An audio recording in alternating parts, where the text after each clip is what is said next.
Assalamualaikum warahmatullahi wabarakatuh. Perkenalkan, nama saya Saifina Bahari dari kelas 11 RPLA nomor absen 33. Kali ini saya akan menjelaskan tentang web saya, yaitu web kasir dengan produk yaitu sushi.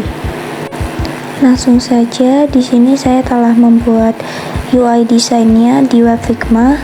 Saya membuat beberapa page untuk admin, petugas, dan untuk user juga. Sekarang saya akan menjelaskan tentang alur web saya jika kita login sebagai admin dan petugas. Setelah login, halaman pertama yang muncul adalah halaman beranda dengan sidebar yang berisi beranda, menu, tambah produk, riwayat, dan tombol logout. Jika kita klik button lihat menu, maka kita akan langsung ke halaman menu produk. Di sini, admin bisa update produk dan delete produk. Lalu selanjutnya ada menu tambah produk. Di sini terdapat form yang berisi nama produk, harga, stok, dan juga foto. Jika kita klik tambah, maka produk akan masuk ke menu produk. Pada page menu terdapat button edit. Di sini terdapat form yang sama dengan form tambah produk, namun di sini value-nya sudah berisi. Dan selanjutnya terdapat button delete. Jika kita klik, maka produknya akan langsung terdelete atau terhapus. Selanjutnya pada menu riwayat penjualan, di sini kami menampilkan nomor, tanggal penjualan, harga, nama pelanggan, dan detail. Jika kita klik button detail, maka akan langsung muncul detail transaksi yang telah dilakukan oleh user. Kita juga bisa download PDF dan download Excel. Berikut adalah hasil dari download PDF. Selanjutnya, saya akan menjelaskan alur jika kita login sebagai user. Setelah login, kita langsung diarahkan ke halaman beranda. Jika kita klik lihat menu, maka akan muncul menu produk. Dan kita bisa membeli produk di sini, kecuali produk yang telah habis. Pastikan jumlah input kita sesuai dengan stok. Karena jika tidak, maka akan muncul alert stok tidak mencukupi. Jika inputnya sesuai dengan stok, maka pembelian akan langsung tercatat pada riwayat pesanan. Di sini terdapat nama produk, jumlah total, tanggal pembelian, dan download e-receipt atau struk online. Dan terdapat download PDF dan Excel untuk seluruh transaksi. Berikut adalah hasil dari download e-receipt atau struk. Mungkin cukup sampai di situ saja untuk penjelasan alurnya. Selanjutnya saya akan menjelaskan cara pembuatan dari project ini. Di sini saya akan menjelaskan tentang tata cara pembuatan project ini. Yang pertama, saya membuat folder bernama Project Kasir. Yang kedua, saya melakukan inisialisasi project dan instalasi beberapa pelengkap. Setelah melakukan instalasi, saya melakukan konfigurasi library internal dan eksternal di dalam index.js. Saya mengisi file .env dengan mongo URL dan port yang akan saya gunakan. Di dalam folder config dan di dalam file db.js, saya menambahkan script untuk melakukan koneksi antara Express dan MongoDB. Setelah MongoDB berhasil terhubung, saya mengisi folder model dengan beberapa file yang sesuai dengan soal ujian. Pada file user model berisi nama pelanggan, alamat, telepon, dan kebutuhan akun seperti username, password, dan role. Di dalam produk, isinya nama produk, harga, stok, dan foto yang akan kita gunakan. Sedangkan di penjualan model dan di detail penjualan, itu berisi data-data yang akan kita gunakan untuk page riwayat. Contohnya penjualan ID, produk ID, jumlah produk, dan subtotal. Untuk produk ID dan pelanggan ID, ini diambil dari model-model sebelumnya. Setelah model-modelnya sudah selesai, saya lanjut ke pembuatan halaman login dan register. Halaman ini saya buat di dalam folder views. Isi dari login EJS dan register EJS adalah form yang akan melakukan post ke dalam database atau ke endpoint yang kita tentukan. Setelah membuat file EJS, saya lanjut membuat file controller, yaitu out controller. Di sini terdapat get register dan get login yang akan menampilkan halaman registrasi dan halaman login. Selanjutnya ada fungsi register, yaitu yang akan menerima data dari form register, melakukan cek validasi, melakukan hash password, lalu akan menyimpan ke dalam database. Setelah datanya tersimpan, kita akan langsung dialihkan ke halaman login. Di sini terdapat fungsi login yang akan menerima data dari form login tadi, lalu mengecek username dan passwordnya, dan yang akan membuat session. Setelah session terbuat, kita akan langsung dialihkan ke halaman dashboard atau beranda.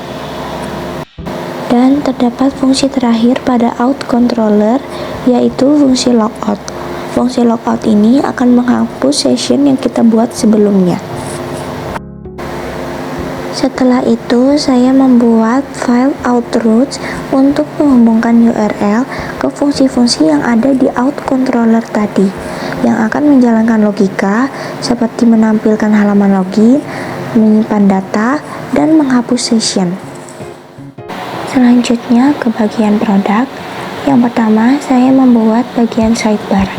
Di sini, di bagian sidebar, saya telah melakukan filter agar menu sidebar yang tampil untuk admin dan petugas beda dengan menu yang akan tampil untuk user. Pada bagian tambah.ejs, ini adalah form yang akan menyimpan produk baru ke database. Selanjutnya bagian produk atau produk user.ejs. Produk dan produk user sama-sama menampilkan data produk yang telah kita input sebelumnya. Dan yang terakhir adalah edit.ejs. Ini berisi form yang akan melakukan update data produk berdasarkan ID yang diambil. Selanjutnya ke bagian controller. Di sini kita mempunyai get daftar produk dan get daftar produk user. Dua fungsi ini sama-sama mengambil semua data produk dari database dan menampilkannya kepada pengguna.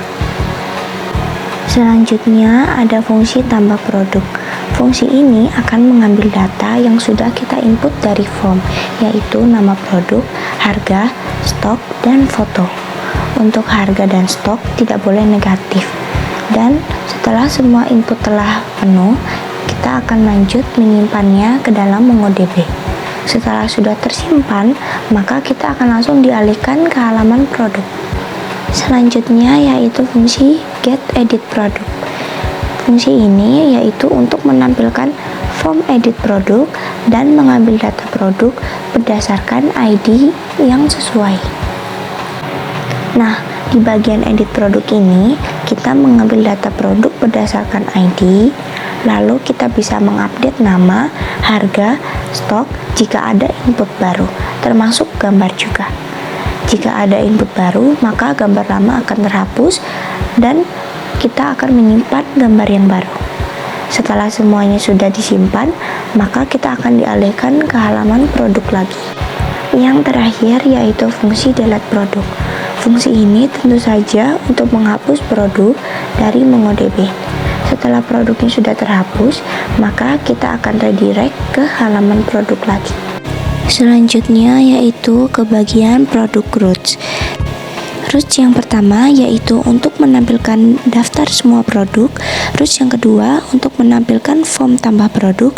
Routes yang ketiga untuk menampilkan form edit produk. Routes yang keempat yaitu untuk menyimpan produk. Routes yang kelima untuk menyimpan perubahan data produk. Routes yang keenam untuk menghapus produk. Dan yang terakhir yaitu routes untuk menampilkan produk untuk pelanggan. Yang paling terakhir yaitu ke bagian penjualan. Yang pertama ada history user. History user ini akan menampilkan riwayat belanja dari user yang sedang login.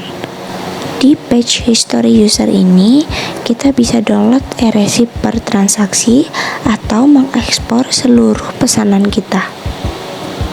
Selanjutnya ada histori penjualan. Fungsi dari histori penjualan yaitu menampilkan seluruh riwayat penjualan yang pernah dilakukan oleh user.